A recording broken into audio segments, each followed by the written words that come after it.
Good morning. Lots going on in the world, isn't it? 2 Corinthians 2:9 tells us, eye has not seen, ear has not heard, neither has entered into the heart of man the things that God has prepared for those that love him. You know, that says a lot, but there's more out there for us than we're thinking, oh, God's got a lot of these great things for me, and I'm excited about that, and then bad things happen, and then we go, wow, I was really thinking something good was going to happen. I want to give you something that's, in my opinion, one of the greatest lessons you can ever learn. And I want to read a couple of verses to you so you kind of get what's common in all these verses. James 1:2. Count it all joy when you fall into various trials. Know that the testing of your faith produces patience. But let patience have its perfect work, that you may be perfect and complete, lacking in nothing. 1 Peter 1:6.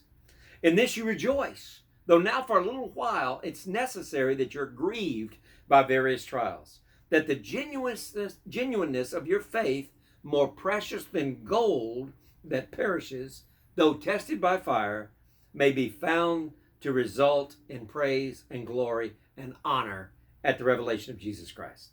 Then 1 Peter 4:13. Beloved, do not be surprised at fiery trials when they come to you to test you, as though something strange had happened to you, but rejoice insofar as you share in Christ's suffering.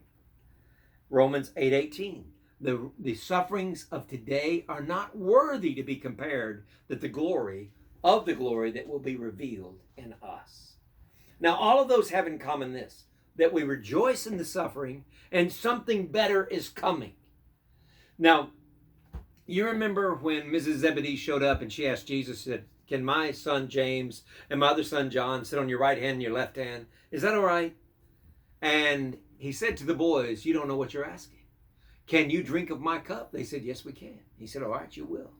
James was beheaded at the first martyr, and then John was tortured and banished to an island out at Patmos until he was 96 years old. Both boys suffered incredibly. Suffering for Christ equal glory. Not all suffering that we go through in life is because we've shared our testimony and we're being arrested by the present day Romans, but we do encounter suffering in life because of what we go through, and God is orchestrating all of that suffering. Now I want to give you the secret to this. I know I'm going fast. Job immediately said when he lost his children, he said, the Lord giveth, the Lord taketh, blessed be the name of the Lord. Then he said, though he slay me, yet will I trust him. He said that out of his will. He had already matured in Christ enough that he knew everything that happened was sovereignly controlled, and it was a good thing. Even though he couldn't understand it, he knew that in his mind. But his emotions took 30 more chapters of this parlay between him and his three buddies, back and forth about how God was mistreating him.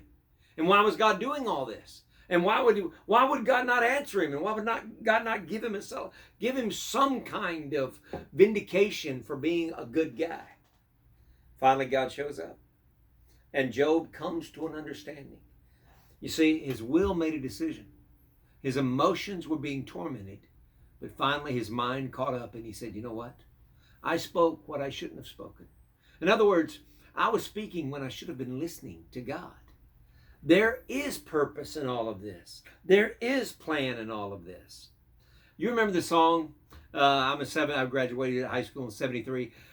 Celebrate, dance to the music. I think it was Kool and the Gang, is around the late 70s or whatever.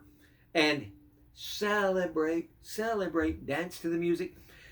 That was going through my mind this week as I was thinking about the different trials that we go through. And it was like God was saying to me, using that song to say, that's how I want you to respond through everything in life. I don't care, good, bad, or indifferent. Celebrate that thing, even though right now it's causing you pain, because the glory you're going to get is going to far outshine the suffering that you're going through right now. In fact, there's an equation there, because we're not people, we're not masochists, we're not looking for pain. Trust me, it'll come. But God is going to orchestrate my pain for his glory. And I'm going to get to share in that. And if I can just celebrate that, and I will so develop and negotiate an attitude in life that I'll be able to soar above a lot of different things that I previously couldn't. God bless you. Have a great day.